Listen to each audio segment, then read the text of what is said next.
Good morning बेटा सबको। चलिए आपका जो पिछला लेक्चर था एल्किल हैलाइड का, पिछले लेक्चर में एल्काइल हैलाइड की हम केमिकल प्रॉपर्टी बता रहे थे और एल्काइल हैलाइड की केमिकल प्रॉपर्टी में एल्काइल हैलाइड की सहायता से एल्केन कैसे बनेगा ये हमने बताया था।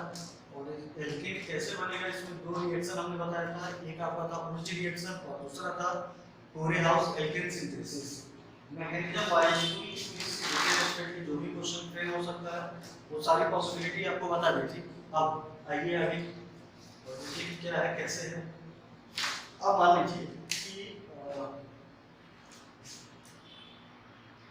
दूसरा आपका जो रिएक्शन है वो है preparation of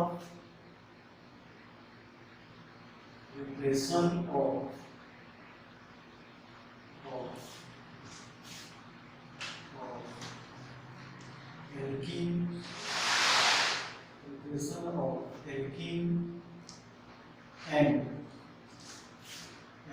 alkyne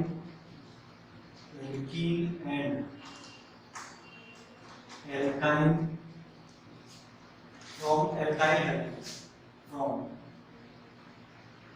alkyl halide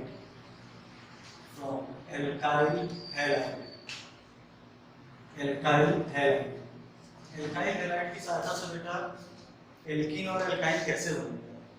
ठीक, तो आप खुद सोचिए एल्काइल हैलाइड और एल्काइल हैलाइड की सहायता से एल्कीन कैसे बनेगा, एल्काइन कैसे बनेगा। तो एक सिंपल यहाँ पे रिएक्शन देखिए, जैसे CH3 CH2Cl ये एल्काइल है ना। और इस एल्काइल हैलाइड को हम किसी भी रिएजेंट से हीट करते हैं और वो रिएजेंट इसका डिहाइड्रो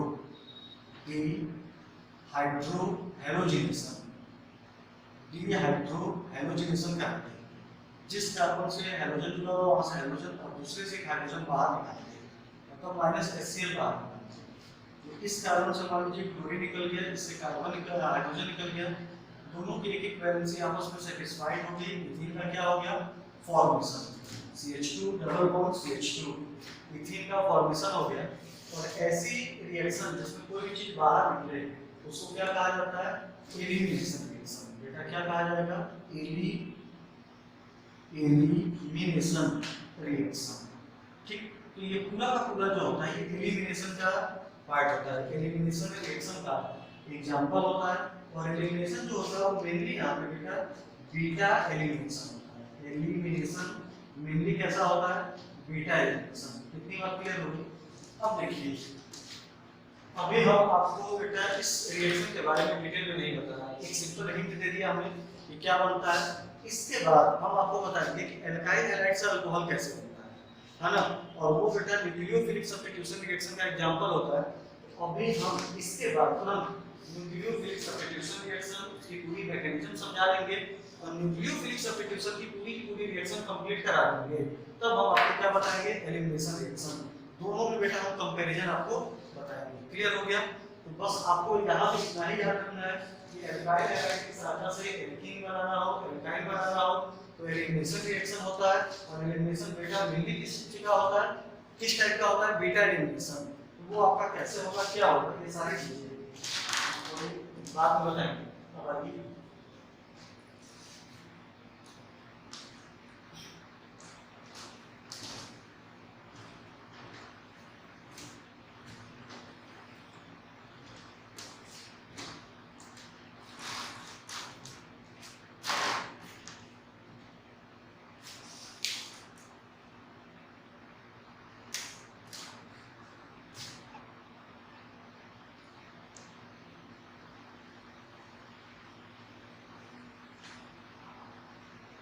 preparation of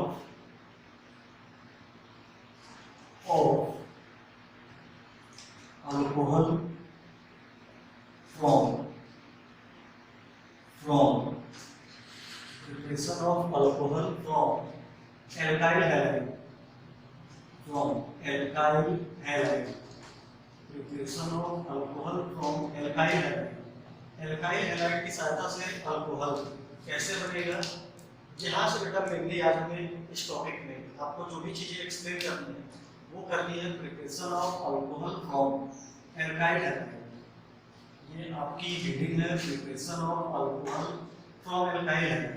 अच्छा देखिए एक रिएक्शन, हमारे पास एक एल्काइल है, एक एल्काइल हैलाइड है और इस एल्काइल हैलाइड को हम बेटा एक्वस KOH, एक्वस KOH और एक्वस NaOH सोडियम हाइड्रोक्साइड और aqueous sodium carbonate, sodium carbonate या सोडियम बाइकार्बोनेट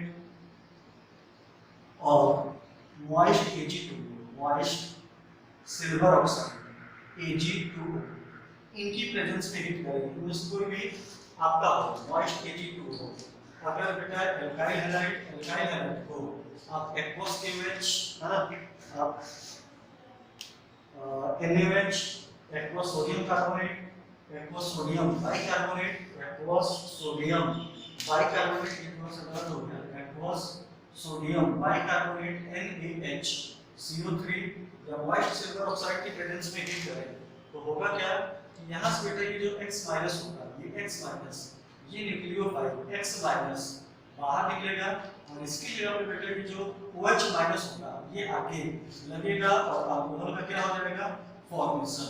तो ध्यान से देखिए इस रिएक्शन में क्या होगा कि बेटा X माइनस एक न्यूक्लियोफाइल निकल रहा है और दूसरा न्यूक्लियोफाइल OH माइनस आके लग रहा है।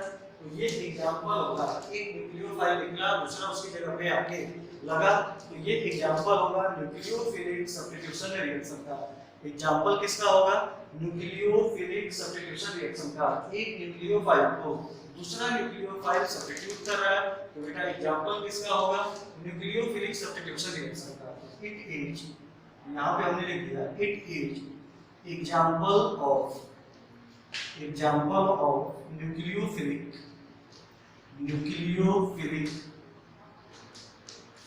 Substitution, nucleophilic substitution reaction, nucleophilic substitution reaction. तो ये बेटा आपका न्यूक्लियोफिलिक सब्स्टिट्यूशन रिएक्शन का क्या होता है?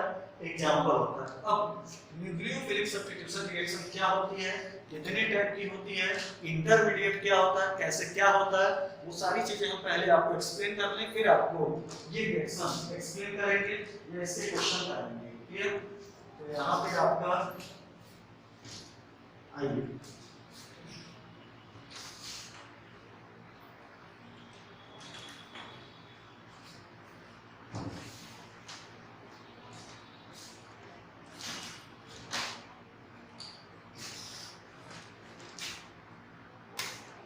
हेडिंग है आपकी nucleophilic substitution reaction. Nucleophilic substitution reaction, nucleophilic substitution reaction. और न्यूक्लियोफिलिक सब्स्टिट्यूशन रिएक्शन जो होती है ये दो टाइप की होती है। ऐसे लिखा जाता है SN, S का मतलब सब्स्टिट्यूशन, N का मतलब न्यूक्लियोफिलिक। पढ़ा बेटा जाता है न्यूक्लियोफिलिक सब्स्टिट्यूशन रिएक्शन। जनरली हमें बेटा दो तरह के न्यूक्लियोफिलिक सब्स्टिट्यूशन रिएक्शन के बारे में बताना है। एक जो होता है उसको कहा जाता है SN। एक न्यूक्लियोफिलिक सब्स्टिट्यूशन को बेटा क्या कहा जाता है? SN1। और दूसरे न्यूक्लियोफिलिक सब्स्टिट्यूशन को क्या कहा जाता है? SN2। तो ये मेनली हमें दो न्यूक्लियोफिलिक सब्स्टिट्यूशन पढ़ना है। अब देखिए इसका बेटा फुल फॉर्म होता है, इसका फुल फॉर्म होता है यूनिमॉलिक्यूलर। वन का मतलब यूनिमॉलिक्यूलर न्यूक्लियोफिलिक सब्स्टिट्यूशन रिएक्शन और उसका बेटा मतलब होता है बाइमॉलिक्यूलर न्यूक्लियोफिलिक सब्स्टिट्यूशन रिएक्शन। तो यहाँ पे पहला पॉइंट हुआ, इसको कहा जाता है unimolecular nucleophilic substitution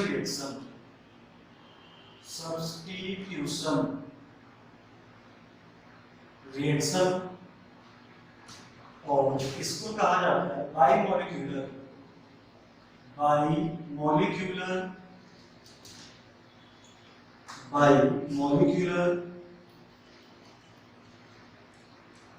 nucleophilic substitution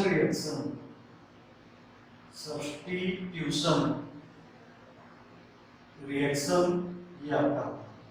ठीक, अब यहाँ पे बेटा SN1 में अगला जो पॉइंट आपको है, अगला बेटा जो पॉइंट है वो है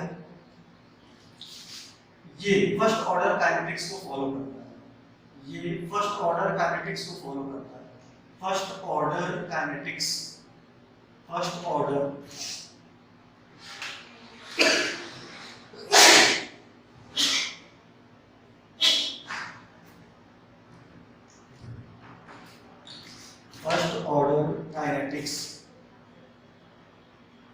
काइनेटिक्स को फॉलो करता है। और ये जो होता है ये सेकेंड ऑर्डर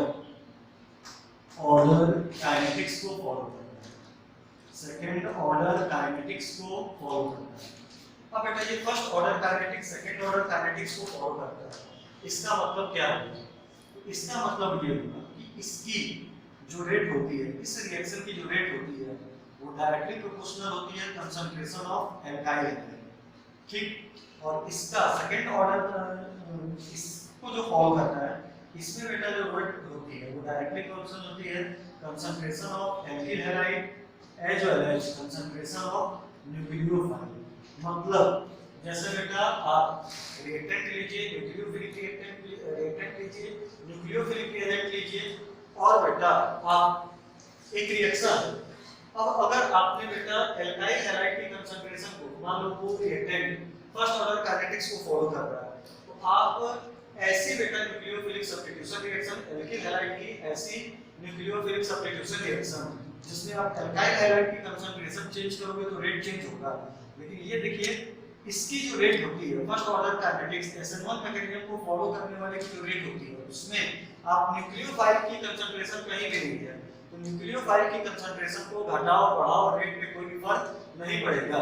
लेकिन वो एल्किल हैलाइड जो सेकंड ऑर्डर काइनेटिक्स को फॉलो करता है, SN2 मैकेनिज्म फॉलो करता है, उसमें एल्किल हैलाइड की कंसंट्रेशन को घटाओ बढ़ाओ तो रेट पे फर्क पड़ेगा। न्यूक्लियोफाइल की कंसंट्रेशन को घटाइए बढ़ाइए रेट पे क्या पड़ेगा? फर्क पड़ेगा। इतनी बात क्लियर हुई? अब यहाँ SN1 जो रिएक्शन होती है इसमें मेनली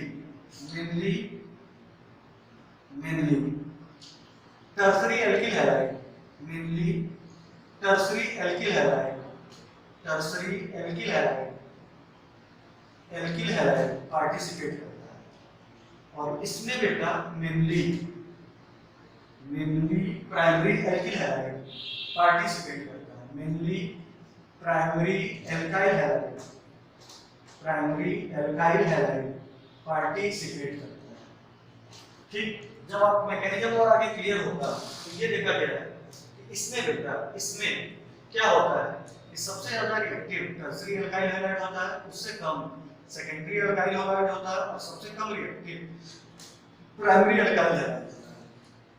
जबकि SN2 रिएक्शन में सबसे ज्यादा रिएक्टिव प्राइमरी एल्काइल हैलाइड होता है, उससे कम 2 डिग्री एल्काइल हैलाइड होता है, और उससे कम 3 डिग्री एल्काइल हैलाइड होता है। अगला जो आपका पॉइंट है, इसमें reaction intermediate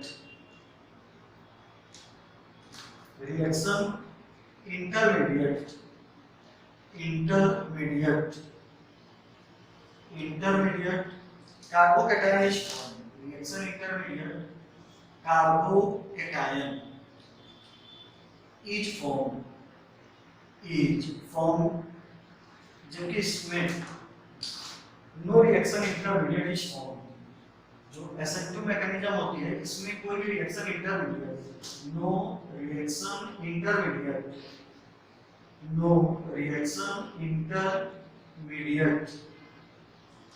is form,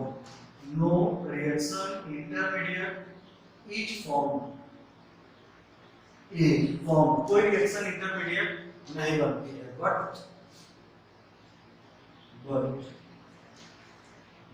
A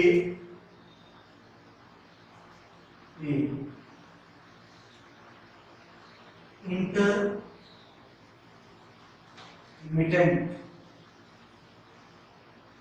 then stage is formed, stage is formed। ये होता है। अभी आपको बेटा समझ में आ जाएगा कि ये क्या होता है। ठीक, इसमें rate is decided by, rate is decided by, इसका जो रेट होती है, rate is decided by, is decided by, rate is decided by electronic factor, electronic factor, factor. और यहाँ पे होता है rate is decided by, rate is decided by, decided by steric factor, rate is decided by steric factor। Rate जो होती है वो किस फैक्टर के द्वारा डिसाइड होती है? स्टेरिक फैक्टर के द्वारा। फिर से देखिए ढंग से बेटा, न्यूक्लियोफिलिक सब्स्टिट्यूशन रिएक्शन दो टाइप का होता है, एक होता है यूनिमोलिकुलर न्यूक्लियोफिलिक सब्स्टिट्यूशन और दूसरा होता है बाइमोलिकुलर न्यूक्लियोफिलिक सब्स्टिट्यूशन रिएक्शन। जो यूनिमोलिकुलर न्यूक्लियोफिलिक सब्स्टिट्यूशन रिएक्शन होता है वो फर्स्ट ऑर्डर काइनेटिक्स को फॉलो करता है। इसका मतलब होता है कि SN1 रिएक्शन में जो एल्किल हैलाइड पार्टिसिपेट करती है उसकी जो रेट होती है, उसकी जो रेट होती है वो केवल और केवल एल्काइल हैलाइड के कंसंट्रेशन पे डिपेंड करती है। न्यूक्लियोफाइल के कंसंट्रेशन से क्या होती है? इंडिपेंडेंट होती है। मतलब एल्काइल हैलाइड की कंसंट्रेशन को आप घटाइए बढ़ाइए इसकी रेट चेंज होगी, लेकिन न्यूक्लियोफाइल के कंसंट्रेशन को घटाइए बढ़ाइए इसकी रेट पे कोई भी फर्क नहीं पड़ेगा। ये देखा गया है कि बेटा इसमें सबसे ज्यादा रिएक्टिव टर्शियरी एल्किल हैलाइड होता है, उससे कम सेकेंडरी एल्किल हैलाइड होता है या उससे कम प्राइमरी एल्किल हैलाइड होता है। ठीक, इसमें बेटा जब मैकेनिज्म अभी हम आपको समझाएंगे तो ये दिखेगा इसमें रिएक्शन इंटरमीडिएट जो होती है वो क्या होती है? कार्बोकैटायन। रिएक्शन इंटरमीडिएट क्या होती है? कार्बोकैटायन, है ना। और आप जानते हो कि कार्बोकैटायन की स्टेबिलिटी किससे डिसाइड होती है? इलेक्ट्रॉनिक फैक्टर, मतलब effective effect, mesomeric effect, hyperconjugation, resonance effect, इन सब से डिपेंड होता है। और बेटा अगर इसकी रिएक्शन इंटरमीडिएट कार्बोकैटायन होती है तो जिस एल्किल हैलाइड का कार्बोकैटायन जितना ज्यादा स्टेबल होगा, बहुत बेटा इंपॉर्टेंट पॉइंट है, जिस एल्किल हैलाइड का कार्बोकैटायन जितना ज्यादा स्टेबल होगा उस एल्किल हैलाइड की रिएक्टिविटी SN1 मैकेनिज्म में उतनी क्या होगी? ज्यादा होगी। क्लियर हो गया? अब यहाँ पे SN2 के बारे में देखिए। SN2 का फुल फॉर्म हुआ bimolecular nucleophilic substitution reaction. Mainly second order kinetics को फॉलो करता है, सेकंड ऑर्डर काइनेटिक्स को फॉलो करता है। इसका मतलब हुआ कि इसमें जो एल्किल हैलाइड पार्टिसिपेट करेगा उसकी रेट SN2 मैकेनिज्म के द्वारा जो एल्किल हैलाइड रिएक्शन देगा उस एल्किल हैलाइड की रेट बेटा एल्किल हैलाइड के भी कंसंट्रेशन पे डिपेंड करेगी एज वेल एज न्यूक्लियोफाइल के भी कंसंट्रेशन पे डिपेंड करेगी। मैकेनिज्म वाइज ये देखा गया है कि SN2 मैकेनिज्म में सबसे ज्यादा रिएक्टिव प्राइमरी एल्किल हैलाइड होता है, उससे छोटा सेकेंडरी एल्किल हैलाइड होता है, उससे छोटा उससे कम छोटा कह रहा है, सबसे ज्यादा रिएक्टिव प्राइमरी एल्काइल हैलाइड होता है, उससे कम रिएक्टिव सेकेंडरी एल्काइल हैलाइड होता है और सबसे कम रिएक्टिव टर्शियरी एल्काइल हैलाइड होता है। अब यहाँ पे देखिए कोई भी इंटरमीडिएट नहीं बनता है कि एक बीच का स्टेप बनता है जिसकी स्टेबिलिटी किस पे डिपेंड करती है? Steric factor. स्टेरिक फैक्टर का मतलब होता है बल्कीनेस। इसका मतलब हुआ कि जो एल्किल हैलाइड जितना छोटा होगा SN2 रिएक्शन में उसकी रिएक्टिविटी उतनी क्या होगी? ज्यादा होगी। जो एल्किल हैलाइड जितना छोटा होता है SN2 मैकेनिज्म में उसकी रिएक्टिविटी उतनी क्या होती है? ज्यादा होती है। तो बेटा छोटा कौन होता है? प्राइमरी। तो प्राइमरी की रिएक्टिविटी SN2 में सबसे ज्यादा होती है, उससे कम SN2 होता है 2 डिग्री की होती है, उससे कम किसकी होती है? 3 डिग्री की। अब कई सारे बेटा एग्जाम में अगर प्राइमरी एल्किल हैलाइड दिए हों और पूछा जाए कि इनमें सबसे ज्यादा रिएक्टिव SN2 मैकेनिज्म में कौन होगा, तो जिस प्राइमरी एल्किल हैलाइड की साइज जितनी छोटी होगी SN2 मैकेनिज्म में उसकी रिएक्टिविटी उतनी क्या होगी? ज्यादा होगी। आइए इसके बाद कुछ मान लो कि आगे आपको समझाएं।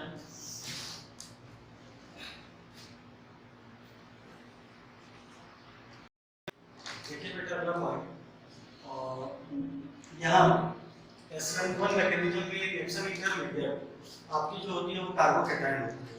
तो जिस एल्किल हैलाइड का कार्बोकैटायन जितना ज्यादा स्टेबल होगा उस एल्किल हैलाइड की रिएक्टिविटी SN1 मैकेनिज्म में कितनी ज्यादा होगी। अगला पॉइंट हुआ reactivity greater the stability of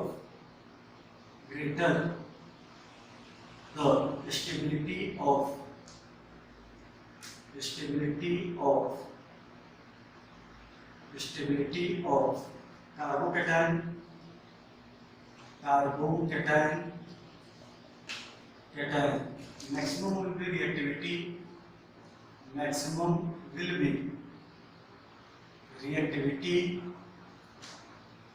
maximum will be reactivity in SN1 mechanism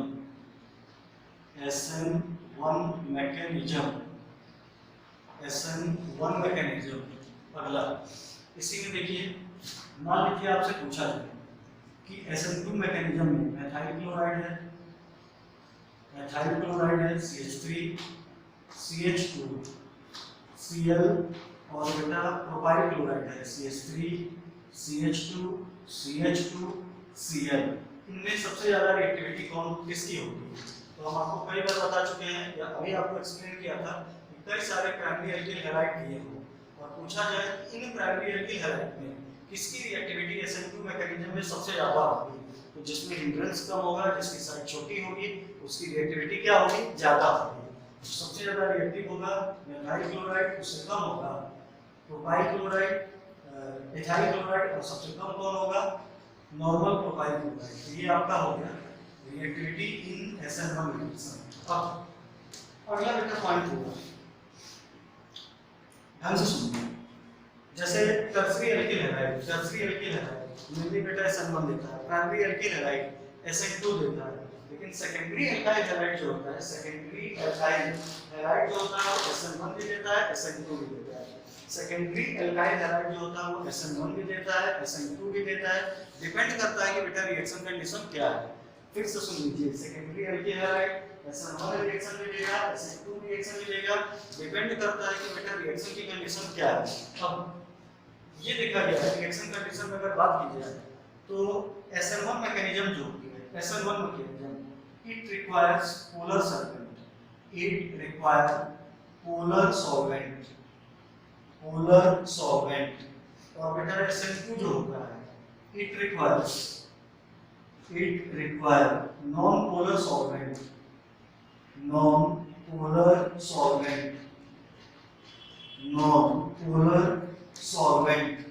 ठीक, अब यहाँ पे आपका है it require polar solvent, it require non polar solvent. इसमें बेटा ये जो है आठवें में ये जो होता है SN1 रिएक्शन, इसमें बेटा जो रिएक्शन कंडीशन होना चाहिए उसके लिए होता है कि it require weak nucleophile,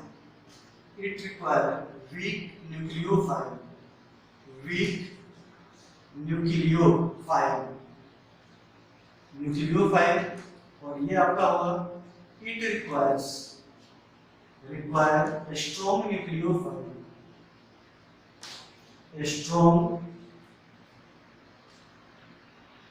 nucleophile. ठीक, अगला बेटा पॉइंट होगा इसमें reaction condition it require a small amount of nucleophile,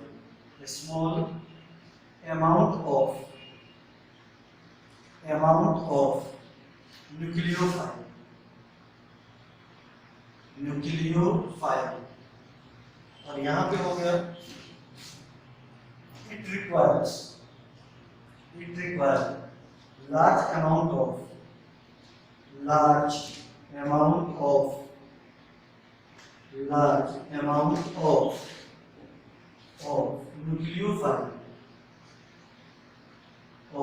nucleophile।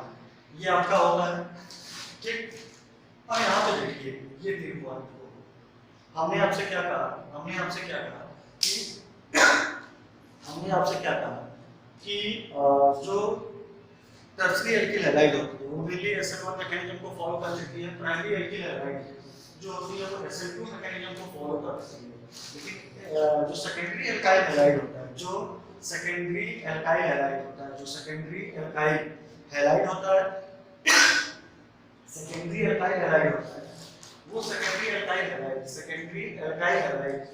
जो होता है वो बेटा आपका SN1 मैकेनिज्म भी फॉलो करता है, SN2 मैकेनिज्म भी फॉलो करता है।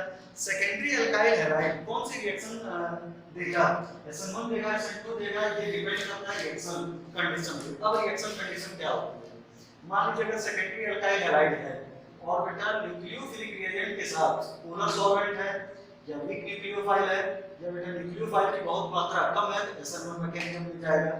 अगर सेकेंडरी अल्किल हैलाइड है और साथ में बेटा सॉल्वेंट नॉन पोलर है, न्यूक्लियोफाइल स्ट्रांग है या न्यूक्लियोफाइल की अमाउंट क्या है बहुत ज्यादा है, तो मैकेनिज्म कौन सी फॉलो करेगा, SN2। इतनी बात क्लियर हो गई, ठीक। तो ध्यान से देख लीजिए इतने ये पॉइंट को।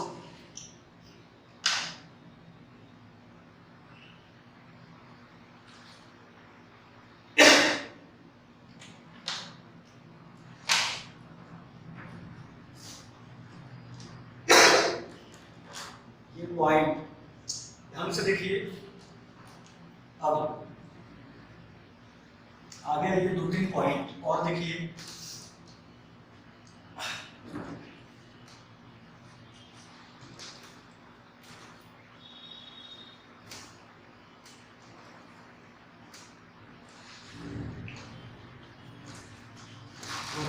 पॉइंट और देखिए, फिर उसके बाद आगे चला जाए।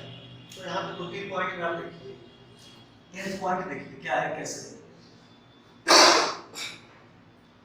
10th पॉइंट में है आपका। 10th पॉइंट क्या है, कैसे है, इस चीज को ढंग से देखिए। तो SN1 मैकेनिज्म जो होता है उसमें मेनली टर्सरी अल्किल है। अब टर्सरी अल्किल हैलाइड ढंग से सुनना। अगर tertiary alkyl halide chiral, tertiary alkyl halide क्या है, कायरल, तो वहां पे जो बनने वाला प्रोडक्ट होगा वो रेसिमिक प्रोडक्ट होगा। और रेसिमाइजेशन जो होता है वो कंप्लीट नहीं होता है, क्या होता है, पार्शियल होता है। तो यहाँ पे है अगला पॉइंट 10th में, if tertiary alkyl halide, if tertiary alkyl halide is chiral,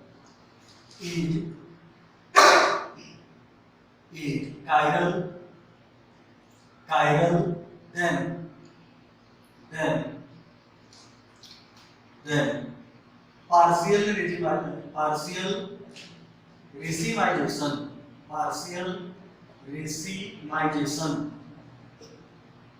racemization takes place.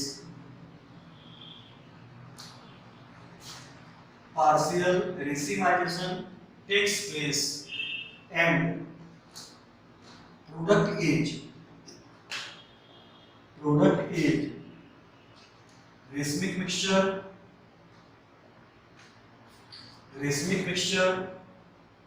with a small amount of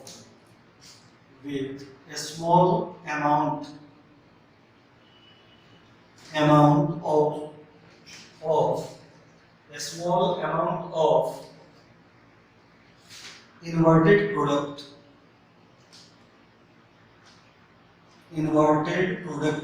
और इसमें बेटा क्या होता है, SN2 में if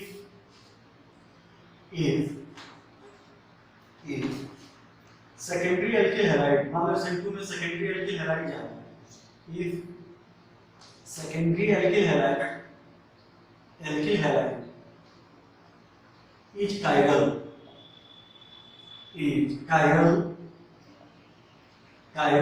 then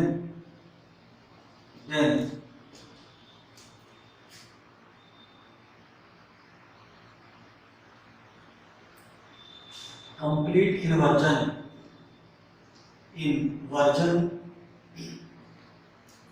takes place. Complete inversion takes place and product is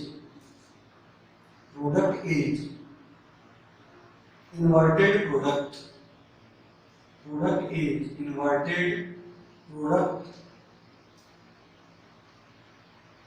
called Walden inversion.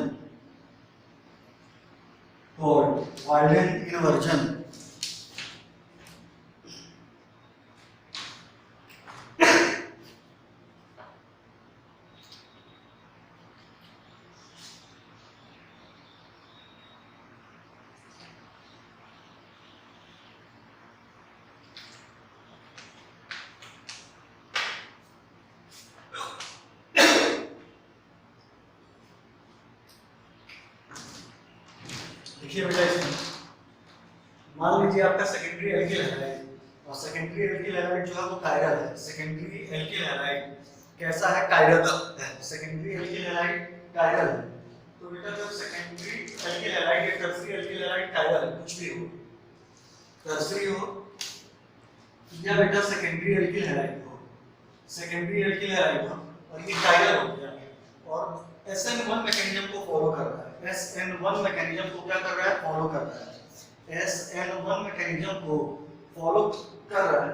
तो जब वहां पे बेटा प्रोडक्ट बनता है तो आपका ऑप्टिकल रेस्पॉन्स में ये दिखाया होगा कि जो आपका प्रोडक्ट बनता है उस समय पार्शियल रेसिमाइजेशन होता है। क्या होता है? पार्शियल रेसिमाइजेशन, कंप्लीट रेसिमाइजेशन नहीं होता है, पार्शियल रेसिमाइजेशन होता है और बनने वाला जो प्रोडक्ट हो वो रेसिमिक मिक्सचर होता है और साथ में थोड़ा सा क्या होता है? इन्वर्टेड प्रोडक्ट होता है। अब यहाँ पे बेटा अगर प्राइमरी एल्किल हैलाइड कभी भी कायरल तो होगा नहीं, लेकिन मान लो अगर secondary alkyl halide, secondary alkyl halide ये कायरल है, सेकेंडरी एल्काइल हैलाइड कायरल है, सेकेंडरी एल्काइल हैलाइड कायरल है, तो वहां पर जब बेटा रिएक्टेंट प्रोडक्ट में चेंज होता है तो कॉन्फ़िगरेशन पूरा का पूरा पलट जाता है, कंप्लीट इन्वर्जन होता है और बनने वाले प्रोडक्ट को क्या कहा जाता है? Walden inversion. इतनी बात क्लियर हो गई। अब आगे आइए, देखिए बेटा ये पॉइंट आपका कि मान लीजिए सेकेंडरी एल्किल हैलाइड है, ये टर्सरी एल्किल हैलाइड है और वो बेटा कायरल है। सेकेंडरी एल्किल हैलाइड है, टर्सरी एल्किल हैलाइड है, कायरल है और वो आपका कायरल है और वो आपका SN1 मैकेनिज्म के थ्रू पार्टिसिपेट कर रहा है। तो बेटा उसमें पार्शियल रेसिमाइजेशन, कंप्लीट रेसिमाइजेशन नहीं होगा, पार्शियल रेसिमाइजेशन होगा और जब पार्शियल रेसिमाइजेशन होगा तो बनने वाला प्रोडक्ट जो होगा वो रेसिमिक मिक्सचर होगा और साथ में क्या होगा? Inverted product. अब बेटा टर्सरी एल्किल हैलाइड किसी भी कंडीशन में SN2 मैकेनिज्म को नहीं होता है, लेकिन प्राइमरी एल्किल हैलाइड और सेकेंडरी एल्किल हैलाइड जो होता है वो SN2 मैकेनिज्म को होता है। अब प्राइमरी एल्किल हैलाइड में बेटा कायरल के चांस तो नहीं होंगे, तो सेकेंडरी एल्किल हैलाइड के बारे में सोचिए। अब सेकेंडरी एल्किल हैलाइड कायरल या उसका कार्बोकेटायन कायरल है और वो SN2 मैकेनिज्म को फॉलो कर रहा है, तो वहां पे बेटा आपका जो प्रोडक्ट बनेगा उस समय जो भी एल्काइल हैलाइड का कॉन्फ़िगरेशन होगा वो कंप्लीट बदल जाएगा, है ना, मतलब इन्वर्टेड प्रोडक्ट बनेगा और इस टाइप के मैकेनिज्म को क्या कहा जाता है? Walden inversion. क्लियर हो गया? अब आइए नोट का एक दो पॉइंट है, उस चीज को आप ढंग से देखिए। है क्या आपका? मान लीजिए हमारे पास बेंजाइल क्लोराइड है, बेंजाइल क्लोराइड है और एलाइल क्लोराइड है, बेंजाइल क्लोराइड है और एलाइल क्लोराइड है। बेंजाइल क्लोराइड एलाइल क्लोराइड आप ढंग से सोचिए और उसमें बेटा Cl- निकालिए कार्बोकेटायन बने, तो ये देखिए कि उसका कार्बोकेटायन रेजोनेंस के द्वारा स्टेबलाइज होगा और जब उसका कार्बोकेटायन रेजोनेंस के द्वारा स्टेबलाइज होगा तो बेटा वो प्राइमरी होने के बावजूद SN2 न देके किस मैकेनिज्म को फॉलो करेगा? SN1 मैकेनिज्म को फॉलो करेगा। तो नोट का यहाँ पे पॉइंट है कि इफ बेंजाइल हैलाइड या बेंजाइल क्लोराइड लिख रहे हैं, benzyl chloride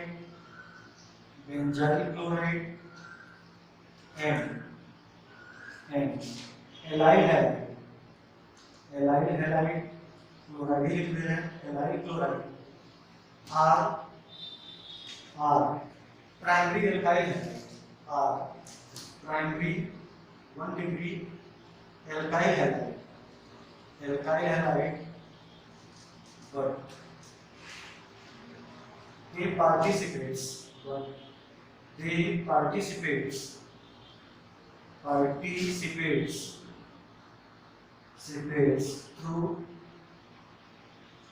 through SN1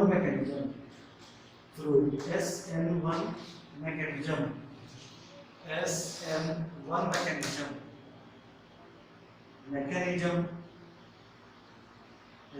mechanism because their carbocation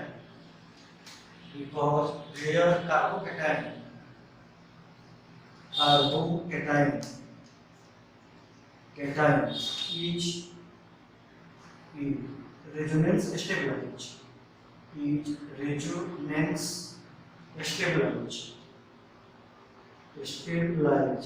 clear हो गई? अब अगला बेटा पॉइंट है, ध्यान से देखिए। अगला आपका नोट का पॉइंट है,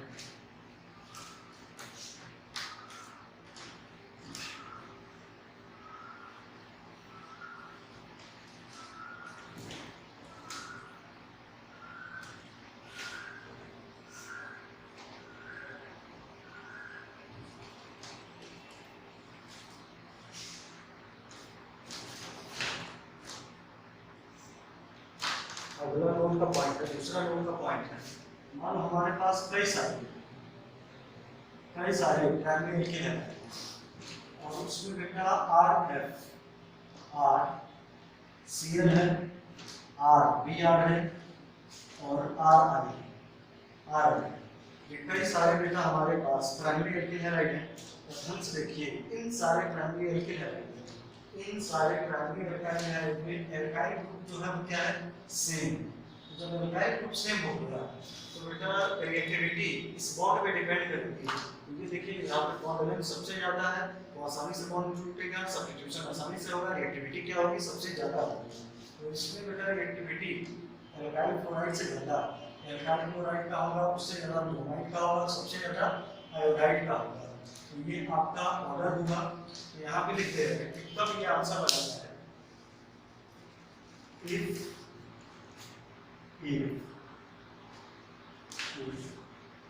different प्राइमरी एल्काइल है, ये कैसा हो? Primary. if different primary alkyl है same alkyl group, same alkyl group, then reactivity order is ये बेटा आपका आंसर है। क्लियर? हमारे पास कई सारे एल्काइल हैलाइड हो, सारे के सारे प्राइमरी हो, सब एल्काइल ग्रुप सेम हो, तो सबसे ज्यादा रिएक्टिव आयोडाइड होता है, उससे कम ब्रोमाइड होता है, उससे कम बेटा आपका क्लोराइड होता है और सबसे कम क्या होता है? क्लोराइड होता है। ऐसा क्यों होता है? क्योंकि बॉन्ड लेंथ, क्लोराइड की बॉन्ड लेंथ सबसे छोटी होती है, आयोडाइड की बॉन्ड लेंथ सबसे बड़ी होती है। तो ये बॉन्ड बेटा आसानी से टूटेगा और बॉन्ड आसानी से टूटेगा तो उतनी आसानी से क्या होगा? सब्स्टिट्यूशन होगा। और जितनी आसानी से सब्स्टिट्यूशन होगा रिएक्टिविटी उतनी ज्यादा होगी। ये बेटा आपका आंसर होगा। आइए दो चीजों को निकालें, क्वेश्चन के थ्रू चलें। और यहाँ पे देखिए क्या है और कैसे, क्या है, कैसे है, ढंग से इस चीज को देखिए। मान लीजिए हमारे पास एक रिएक्शन है CH3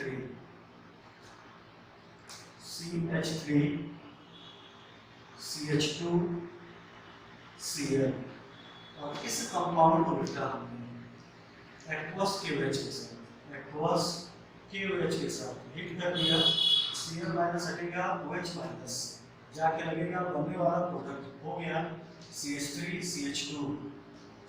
सिंपल ये बेटा आपका आंसर होगा। अब दूसरा एग्जांपल एक और लिखिए, है क्या?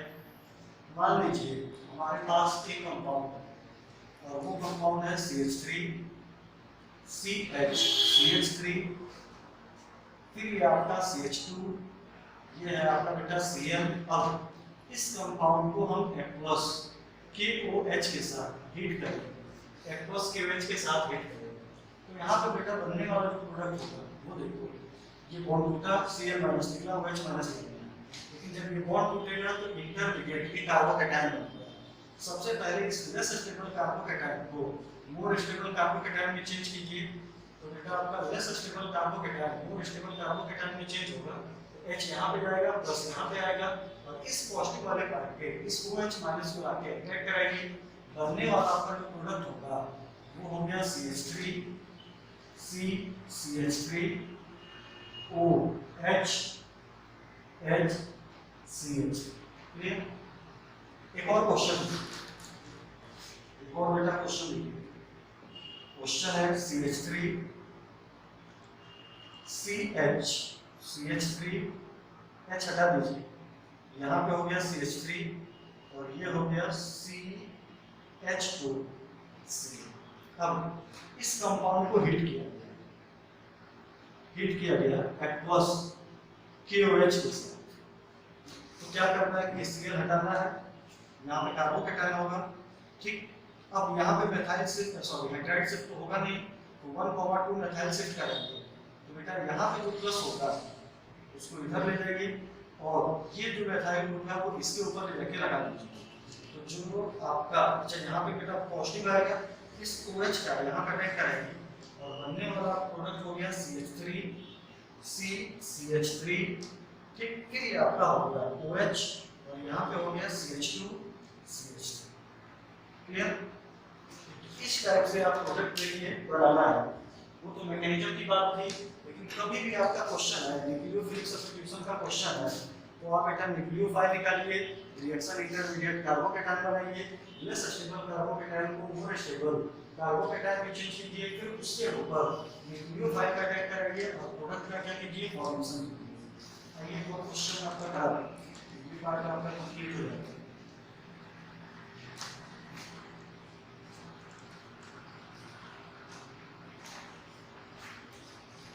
और क्वेश्चन देखिए, क्वेश्चन है बेटा आपका CH3 CH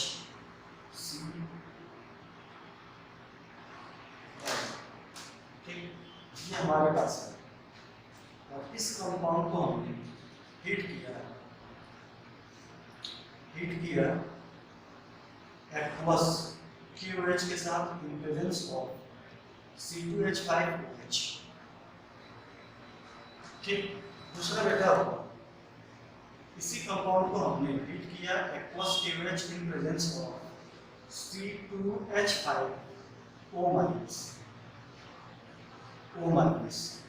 अब देखिए बेटा यहाँ पे आपका क्या होगा कि बनने वाला प्रोडक्ट CH OH होगा, Cl माइनस हटा OH। यहाँ पे बनने वाला प्रोडक्ट CH3 है ना, और ये हो गया CH, ये भी प्रोडक्ट हो गया। और एग्जामिनर पूछेगा ये जो रिएक्शन हो रहा है ये किस मैकेनिज्म को फॉलो कर रहा है और ये रिएक्शन किस मैकेनिज्म को फॉलो कर रहा है। तो यहाँ पे ढंग से देखिए, यहाँ पे बेटा पहले हो रिएजेंट है एक्वस KOH, अब इसको देखिए एथाइल अल्कोहल है ना, और ये क्या है इथॉक्सी। ये बेटा आपका सेकेंडरी एल्किल हैलाइड था, दोनों में न्यूक्लियोफिलिक रिएजेंट सेम है लेकिन दोनों में रिएक्शन कंडीशन अलग है। यहाँ पे बेटा अल्कोहल है सॉल्वेंट और यहाँ पे क्या है इथॉक्सी। आप जानते हो कि एथाइल अल्कोहल वीक रिएजेंट होता है, ये बेटा वीक होता है, ये वीक एसिड होता है और ये वीक होगा तो उसका ये बेटा जो कंजुगेट बेस होगा ये क्या होगा स्ट्रॉन्ग होगा, ये बेटा स्ट्रॉन्ग होगा। ये देखिए ये वीक हो गया, ये स्ट्रॉन्ग हो गया। और हमने आपकी कॉपी में दिखाया है कि अगर बेटा वीक बेस हो या वीक कंडीशन हो, न्यूक्लियोफिलिक कंडीशन वीक हो जाए तो आपका जो रिएक्शन कंडीशन होती है वो SN1 मैकेनिज्म को फॉलो करेगा। तो ये SN1 मैकेनिज्म को फॉलो करेगा और यहाँ पे देखिए स्ट्रॉन्ग है तो मैकेनिज्म क्या हो जाएगी SN2 हो जाएगी। इस टाइप से एग्जाम में क्वेश्चन पूछा जाएगा, सेकेंडरी अल्काइल हैलाइड दिया होगा, सेकेंडरी अल्काइल हैलाइड दिया होगा है ना, और सेम बेटा न्यूक्लियोफिलिक रिएजेंट दिया होगा और दो अलग-अलग रिएक्शन कंडीशन दिया होगा, सेम प्रोडक्ट बना रहा होगा। और पूछ रहा होगा कि दोनों रिएक्शन में बेटा जो मैकेनिज्म होगी वो क्या होगी, SN1 होगी रेस्पेक्टिवली, SN2 होगी, SN1 होगी, SN2 होगी। तो अगर बेटा ये देखो वीक है तो हमने बताया कि अगर रिएक्शन कंडीशन वीक होता है तो secondary alkyl halide SN1 mechanism follow करता है और अगर रिएक्शन कंडीशन में स्ट्रॉन्ग न्यूक्लियोफिलिक पार्ट होता है तो बेटा जो आपका मैकेनिज्म होता है वो क्या हो जाता है SN2 हो जाता है। तो इस टाइप से आपको आंसर देना है।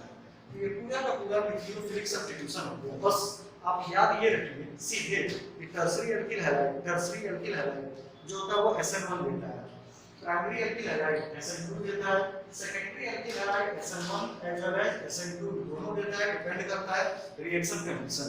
सबसे अच्छी बात एक चीज याद रखिए कि जिस एल्किल हैलाइड का कार्बोकैटायन जितना ज्यादा स्टेबल होगा उसकी रिएक्टिविटी SN1 मैकेनिज्म में उतनी ज्यादा होगी। और जिस एल्किल हैलाइड का बेटा कार्बोकैटायन जितना ज्यादा अनस्टेबल होगा उसकी रिएक्टिविटी SN2 मैकेनिज्म में उतनी ज्यादा होगी। अगर कार्बोकैटायन ज्यादा से ज्यादा स्टेबल है तो SN1 में रिएक्टिविटी ज्यादा से ज्यादा होगी। और बेटा अगर कार्बोकैटायन बहुत कम स्टेबल है, अनस्टेबल है, जितना ज्यादा अनस्टेबल होगा उसकी SN2 में रिएक्टिविटी उतनी ज्यादा होगी। क्लियर हो गया? तो ये बेटा पूरा का पूरा पार्ट कंप्लीट हो गया। अगले टर्म से फिर बेटा आपका एल्किल हैलाइड से अल्कोहल बन गया। अब एल्किल हैलाइड से ईथर कैसे बनेगा, बहुत सारी चीजें कैसे बनेंगी वो हम आपको कंटिन्यू करेंगे।